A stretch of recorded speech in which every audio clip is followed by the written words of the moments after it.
Ya, welcome back to Miss Dias RD Channel with Miss Dias. Hari ini Miss Dias mau share sama kamu langkah-langkah menjadi wirausahawan, dan kali ini dari sang ahli yaitu Pak Tung Desem Waringin. Ya, Pak Tung Desem Waringin ini adalah salah satu pebisnis besar di Indonesia, motivator, dan banyaklah. Kalau Miss Dias ingat Pak Tung Desem ini, ingat Togamas, ingat revolusi keuangan oleh Bapak Tung Desem Waringin. Miss Dias punya salah satu bukunya, tebal banget gitu ya, bagaimana kita merevolusi diri kita lewat berbisnis gitu. Nah, kalau kamu mau tahu salah satu salah satu bahan ya dari modul kewirausahaan suplemen 1, yaitu langkah-langkah menjadi wirausaha versi Pak Tung Desem Waringin. Yuk, Miss Dias kasih tahu gimana sih caranya memulai wirausaha menurut Pak Tung Desem Waringin. Ya, ini dia. Sebenarnya ada 12 stepnya, tapi Miss Dias jadikan 2 slide ya, karena kebanyakan, biar kamu lihatnya pelan-pelan aja. Ya, kita mulai dari yang pertama. Pertama, menurut Pak Tung Desem Waringin, caranya memulai wirausaha itu adalah dengan membangun ide bisnis, dengan menulis impian dan hobi kita. Oh, ternyata Pak Tung Desem ini adalah orang yang percaya mimpi loh, karena beliau menyarankan untuk membangun ide bisnis lewat mimpi dan hobi. Oke, Miss Dias mau nanya, mimpimu apa? Hobimu apa? Well, di sini ada beberapa step untuk membuat hobi kita akhirnya menjadi ide bisnis kita. Ya, pertama Mr. Tung bilang bahwa tulislah 10 mimpi dan hobi kita. Lalu seleksi menjadi 3 yang paling membuat kita sangat ambisius dan enjoy untuk menjalankannya. Kamu list 10, kemudian kamu hilangkan 7, sisakan 3. 3 ini adalah 3 hobi atau mimpi yang paling ingin kamu wujudkan, yang paling kamu enjoy untuk lakukan. Setelah itu, setelah mulai kamu dapat 3 dari 10 tadi udah dieliminasi 7, seleksi jadi 1 mimpi yang harus membuat kita menjadi 1 mimpi yang membuat kita menjadi harus untuk mewujudkannya. Dari 10 jadi 3, lalu jadi 1. Seperti itu, ya. Dan 1 inilah ternyata the only and the important or the passionate dream of you. Jadi ini adalah 1 dari sekian banyak mimpi dan hobi yang kau miliki yang paling kamu suka dan ingin kamu wujudkan. Oke, karena kan sering kita bilang mimpi saya banyak, hobi saya banyak, saya suka melakukan banyak hal gitu. Ya, terlalu random pikirannya. Nah, setelah melakukan seleksi ini, maka kamu akan akhirnya dapat mengintisari sebenarnya apa sih sebenarnya yang kamu mau, apa sih sebenarnya hobi kamu. Oke? Sehingga 1 mimpi tersebut benar-benar dijadikan sebagai visi, goal, target yang harus diraih. Oke, dari banyak itu, sisa 1, dan 1 itulah yang harusnya kamu wujudkan menjadi bisnismu gitu, apapun itu.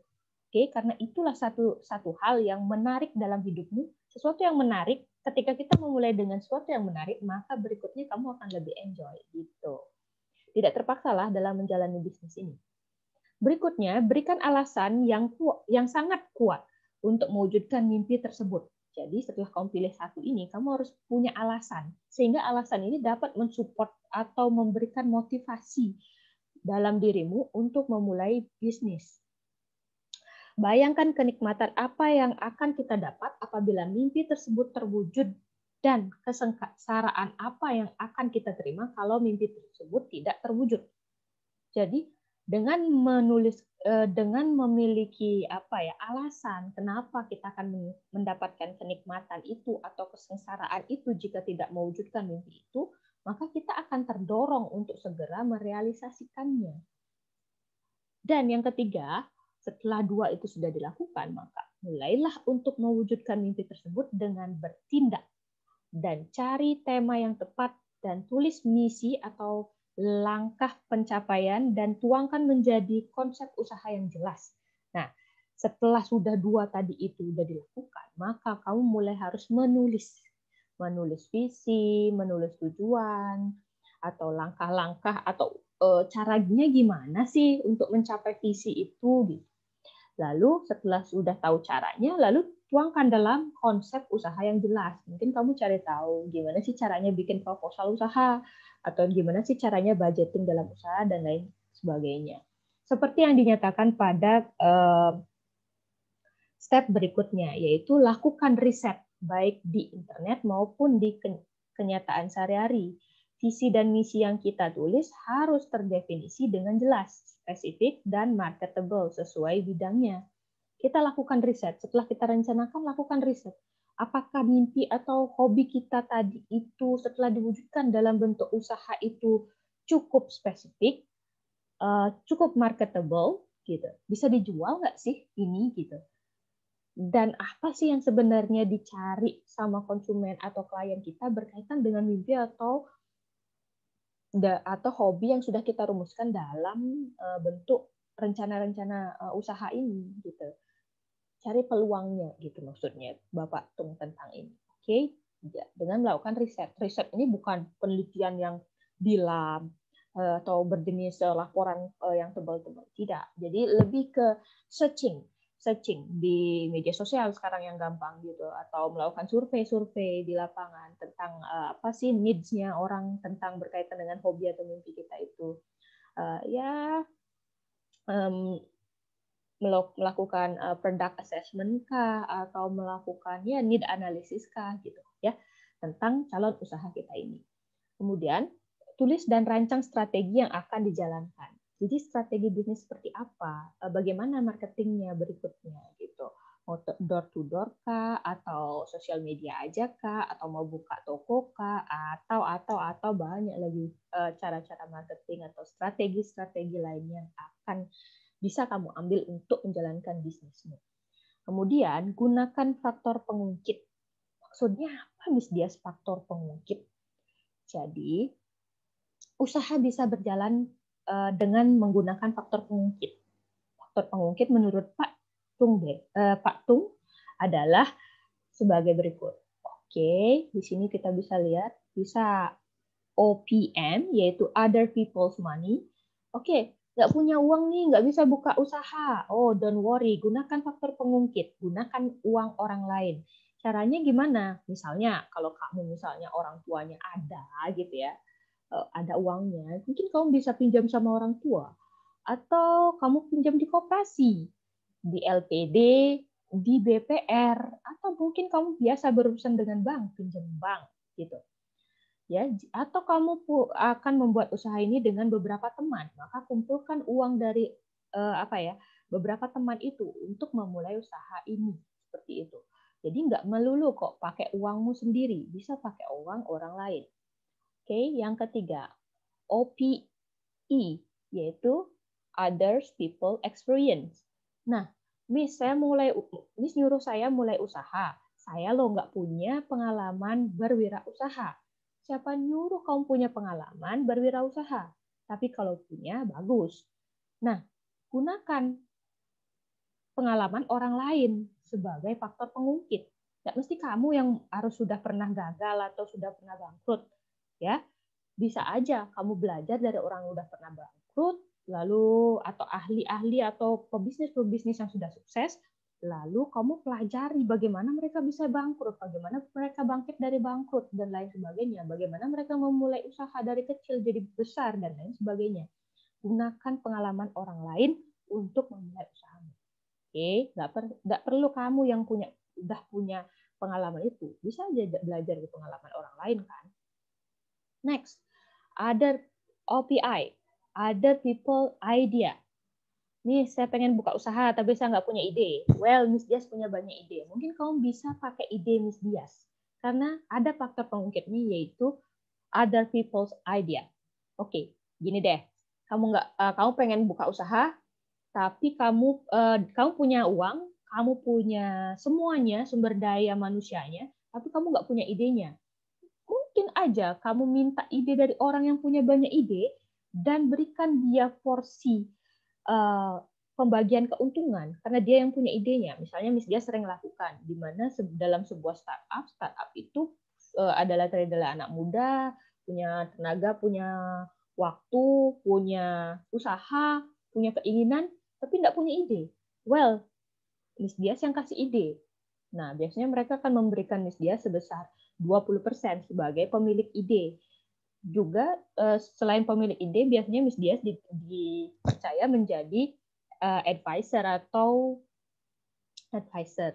penasehat, karena idenya yang tahu idenya adalah Miss Dias, yang bisa menasehati mereka yang melakukan menjalankan ide Miss Dias, ya Miss Dias yang punya ide. Jadi mereka membayar Miss Dias sebanyak berapa persen gitu dari keuntungan yang mereka dapat. Jadi beda-beda sih, ada yang 20% ngasihnya, ada yang 30, 40, bahkan ada yang 50-50. Oke, idenya kamu, aku yang lakuin gitu misalnya. Karena ide itu mahal. Jadi kamu nggak bisa semena-mena nyomotin ide orang lain dan tidak memberikan reward pada orang yang punya ide itu. Nah, coba posisikan dirimu pada orang yang punya ide itu, gimana rasanya idenya diambil tapi tidak diberikan reward atau tidak dihargai idenya. Memang sih kelihatannya ide tidak berbentuk, tidak seperti produk gitu ya, tapi itu tetap aja namanya pencurian ide. Well, jangan sampai nyuri-nyuri ide. Ayo kita kerja sama-sama orang yang punya ide. Kalau kamu nggak punya ide tapi mau memiliki usaha. Well, berikutnya faktor pengungkit menurut Mr. Tung adalah OPT, Others People Time. Aduh, Miss Dias, gimana disuruh bikin usaha? Orang saya sibuk banget nih, banyak banget. Selain saya jadi mahasiswa, saya juga kerja, Miss. Tapi saya pengen sih punya usaha sendiri. Ya udah, berarti gunakan waktu orang lain, alias pekerjakan orang lain yang punya waktu untuk melakukan usahamu itu. Karena kamu kan nggak punya waktu. Daripada usahamu ini nggak jalan-jalan, mending kamu bayar orang lain yang punya waktu untuk menjalankan bisnismu. Karena kalau kamu punya ide, kamu punya sumber daya, tapi kamu nggak punya waktu, ya buat apa semua itu diam begitu saja karena tidak punya waktu untuk eksekusi? Itu udah kecepatan bukan diambil ya, dieksekusi duluan idenya sama orang lain, dan saat itu kamu akan mengeluh pada dirimu sendiri. Kenapa ya aku nggak segera mengeksekusi ideku dulu, udah duluan orang lain yang mengeksekusi, dan ternyata dia sukses. Ya, kadang-kadang pengorbanan itu diperlukan. Gitu. Kamu nggak perlu nunggu kamu bisa 100%. Tapi ya hal seperti tadi itu, yang penting salah satu hal itu kamu punya, maka kamu bisa menjadi wirausaha. Oke, faktor pengungkit terakhir yang disebut oleh Mr. Tung adalah OPW, yaitu Others People Work. Ya, pekerjakan orang yang ya bisa kerja gitu, ya, punya tenaga. Itu tadi punya waktu, punya tenaga sekarang, ya. Jadi ya ketika kamu tidak bisa melakukannya sendiri, ya kamu perlu sumber daya manusia untuk melakukannya gitu. Ya, ketika kamu mau bikin clothingan tapi kamu nggak punya pegawai, nggak punya mesin, kamu ya yang penting kamu punya ide misalnya, ya kamu bawa aja calon bajumu ini, kainmu ini ke misalnya ke konveksi untuk dikerjakan di konveksi itu oleh pegawai mereka. Kan mereka punya work. Ya, biarkan mereka yang melakukannya seperti itu. Ya, jadi tidak semua hal harus kamu lakukan sendiri ketika kamu menjadi wirausaha gitu. Itu kan konsepnya kayak dagang sate kalau kayak gitu, bukan wirausaha. Wirausaha itu yang memanfaatkan peluang, mengeksekusi peluang itu. Bukan hanya ngeliatin, oh peluangnya gede banget nih, gitu, gede banget, kita akan menjadi hal yang besar. Tapi kita nggak punya waktu, kita nggak punya orang, kita nggak punya ini, gitu. Kamu tidak tidak mengeluarkan sedikit saja keuntunganmu untuk membayar orang, membayar waktu itu.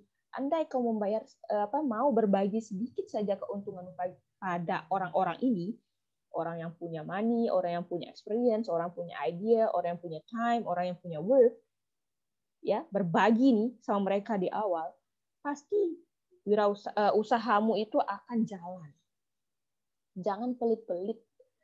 Kamu harus mau menghargai faktor pengungkit ini. Kalau kamu tidak bisa menghargai ini, maka nggak jadi-jadi wirausaha. Aduh, Kita kan mau hemat, Miss. Uang kita kan dikit. Ngapain kita minjem uang di bank? Nanti kita disuruh bayar bunga mahal-mahal.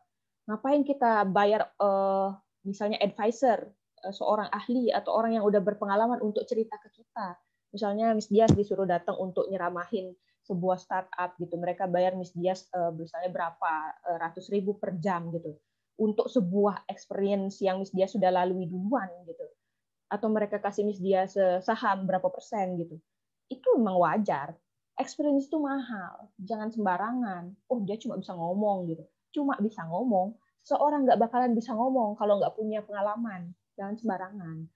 Oke, atau idea gitu. Ah, cuma ide aja. Semua orang juga bisa ngeluarin ide gitu. Ya coba keluarin idemu sekarang. Memang kita harus berbagi berupa keuntungan atau benefit pada orang-orang atau faktor pengungkit yang disebut oleh Pak Tung ini gitu. Jangan mau menang sendiri atau untung sendiri. Let's share gitu. Dapat dikit nggak apa-apa. Yang penting kali banyak gitu. Oke, next.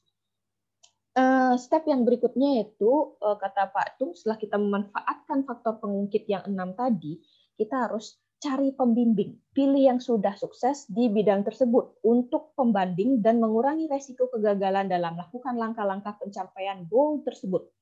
Cari pembimbing, cari mentor sesuai dengan bidangnya yang sudah sukses di bidang calon bisnismu itu atau calon usahamu itu. Karena tanpa pembimbing, takutnya kamu bukan takut, saya nggak takut-takutin sih. Kayak apa ya? Kamu akan melakukan kesalahan-kesalahan yang kalau kamu punya pembimbing atau mentor itu, sepertinya kamu tidak akan melakukan kesalahan itu gitu. Tapi kan katanya kita harus melewati kesalahan-kesalahan itu agar kita belajar, Miss. Oke, silakan belajar. Belajar bisa langsung kayak dialami sendiri, bisa diceritakan oleh pelatihmu, pembimbingmu, mentormu, seperti itu. Jadi kau milih mana, mau melewati masalah itu sendiri dan membuat penyelesaian masalah itu sendiri, atau berdiskusi dengan pembimbing atau mentormu untuk melewati semua itu. Itu beda cara aja sih. Mau melewatinya dengan lebih struggle, lebih berat, struggling kamu, atau dengan pembimbing dan melewati masalah-masalah itu dengan lebih gampang. Dan ingat, pembimbing atau mentor itu harus wajib banget dihargai secara waktu, ide, pengalaman, dan semua faktor pengungkit yang mereka punya. Jadi jangan sembarangan pilih-pilih mentor, pilih-pilih pembimbing, tapi kamu gratisin atau dan lain sebagainya gitu. Ingat, semua yang mereka miliki itu adalah sudah melewati waktu, teruji waktu, dan lain sebagainya, sehingga mereka bisa ngomong. Oke? Well, berikutnya, ketika sudah pilih pembimbing, jadi jangan lupa, ketika dikasih tahu sama pembimbing itu jangan terlalu kekeh gitu, fleksibel, mau denger, mau belajar dari pembimbing atau mentor itu. Ya, karena mereka ada di situ di usaha kalian untuk mementori usaha kalian ya agar usaha kalian bagus gitu. Bukan malah pembimbingnya diajak debat dan lain sebagainya, ditunjukkan idealisme-idealisme yang ketika diaplikasikan pada market yang sebenarnya, maka idealisme itu idealisme yang buntu, yang tidak memiliki jalan gitu. Kalau mentor ini kan sudah teruji, sudah melewati uji coba idealisme itu, dan ya mereka sudah mengalami bahwa idealisme yang ada di buku itu kadang-kadang ketika diaplikasikan di lapangan tidak sesuai harapan gitu.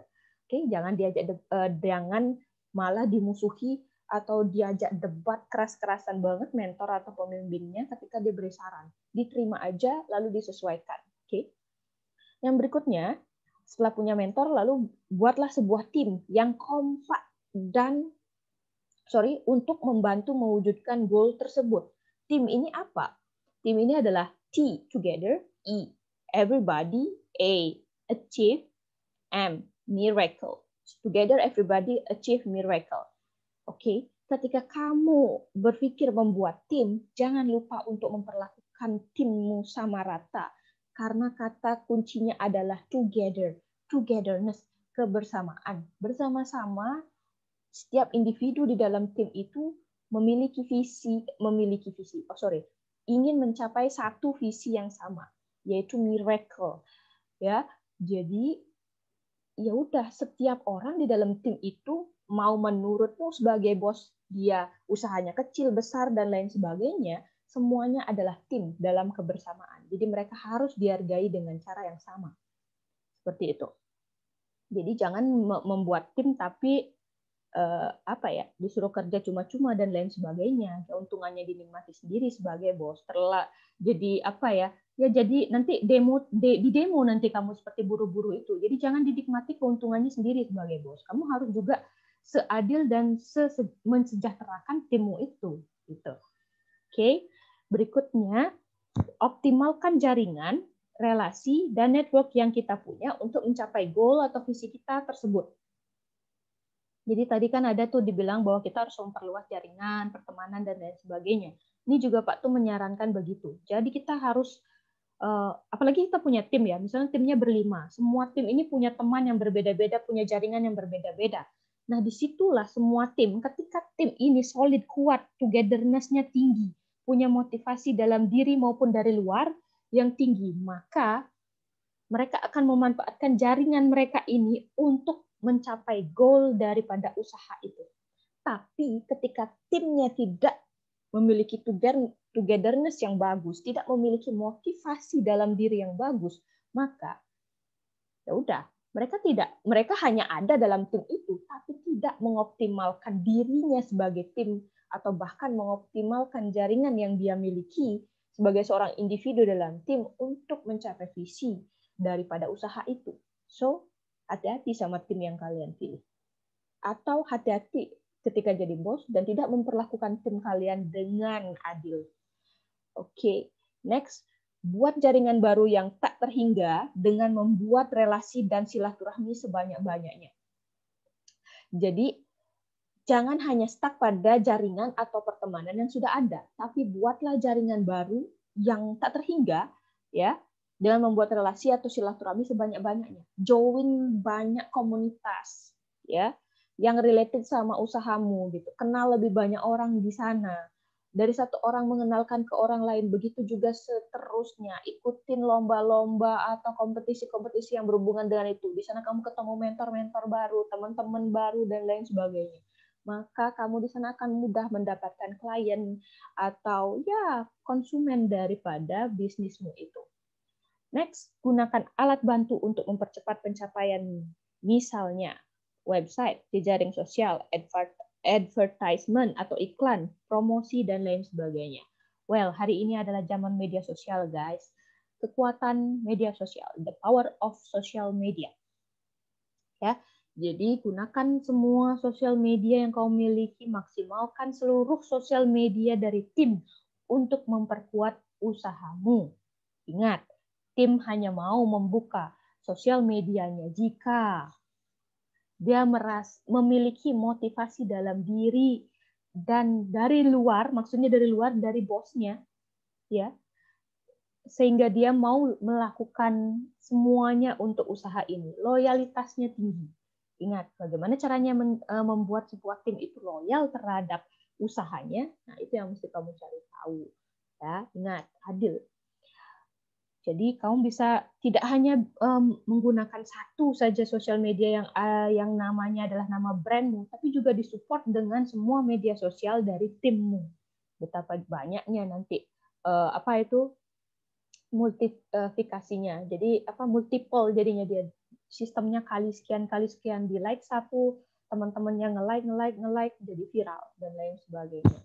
Oke, the power of social media. Use social media really wise. Next, yang terakhir, buat sistem yang ideal untuk bisnis tersebut. Oke, sistem yang ideal untuk bisnis tersebut. Tidak ada satu sistem pun yang fit ke seluruh jenis bisnis. Satu jenis bisnis pasti sistemnya beda, ya. Mungkin bisnis A cocoknya sistem A, kalau bisnis B cocoknya sistem B gitu. Jadi jangan menggunakan satu sistem untuk segala jenis bisnis, tidak bisa. Kamu harus melakukan evaluasi terus ya terhadap sistem yang kamu gunakan. Oke, sistem ini kenapa ditaruh terakhir? Karena ya sebelum kamu bersistem, kamu harus memastikan fondasinya cukup kuat sehingga fondasi yang kuat ini akan menopang roda sistem. Sistem ini seperti rodanya yang akan menggerakkan bisnis ini. Jadi Kamu akan lebih memiliki kebebasan menjadi bos ketika kamu sudah memiliki sistem. Jadi tinggal diem di rumah aja gitu, mengontrol semuanya di rumah, biarkan sistem yang bekerja, maka uang akan masuk seperti itu. Oke, di sini Pak Tung menyatakan bahwa kepanjangan dari sistem itu adalah jadinya S save, Y your, S self, T time, E energy, M money. So system is save yourself, timing, energy, and money. When you have system means that you can save yourself, your time, energy, and money. Ketika kamu punya sistem, maka kamu akan menghemat, ya, menghemat tenagamu, menghemat uangmu, menghemat waktumu, gitu ya. Jadi semuanya akan hemat kalau ada sistem, karena sistem itu kan ya kayak roda, Miss Dias bilang, dia akan membuatmu lebih ya free lah ya daripada ketika kamu lakukan semuanya sendiri tanpa sistem. Oke, data yang membuktikan bahwa 94% kegagalan usaha karena sistem bukan orangnya. Perbanyak menggunakan 5W. Apa itu 5W? Why, 5 kali. Dan 5H yaitu how. Jadi 5W, 5H yaitu why 5 kali, how 5 kali. Jadi kenapa bisnis kita begini, kenapa, dan bagaimana caranya menjawab kenapanya itu, gitu. Ya. So, itu tadi kiat memulai wirausaha dari Pak Tung Desemuaringin. Semoga kalian bisa mengaplikasikannya. Oke, ini lebih detail ya daripada langkah-langkah wirausaha menjadi wirausaha yang sebelumnya di video sebelumnya. Semoga kalian lebih termotivasi, lebih detail ketika kalian memulai usaha kalian. Oke, itu dulu dari Miss Dias. Berikutnya kita akan menuju ke suplemen 2 dari modul kewirausahaan. Ditunggu videonya. Semoga makin asik aja belajar kewirausahaan sama Miss Dias di sini di channel Miss Dias FD. Oke, selamat berwirausaha. Bye-bye.